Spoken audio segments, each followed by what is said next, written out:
မင်္ဂလာပါခင်ဗျာလိုင်ဇာ TV ရဲ့မြန်မာဘာသာဖြည့်သတင်းတင်ဆက်မှုအစီအစဉ်မှပြန်လည်ကြိုဆိုလိုက်ပါတယ်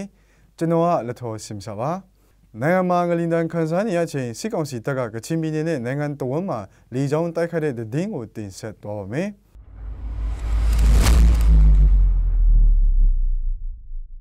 ကချင်ပြည်နယ်ဝိုင်းမော်မြို့နယ်လက်မြကျေးရွာဘက်မှာဒီကနေ့မနက်9 နာရီလောက်ကစစ်ကောင်စီနဲ့ KIA ပူးပေါင်းတပ်ဖွဲ့တို့တိုက်ပွဲဖြစ်ပွားခဲ့ပါတယ်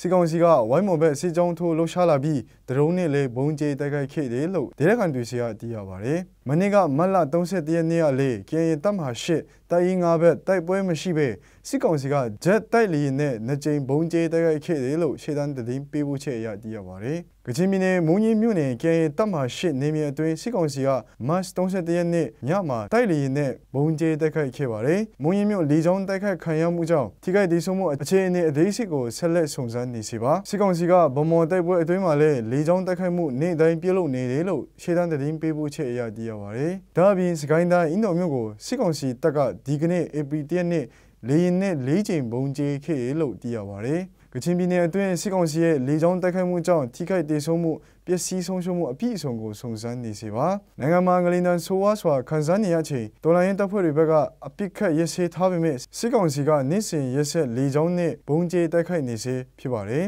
လိုင်ဇာ TV ကိုကြည့်ရှုနားဆင်နေကြတော့မိဘပြည်သူများကိုယ်စိတ်နှဖျားရွှေလိုင်းချမ်းမြေ့ကြပါစေ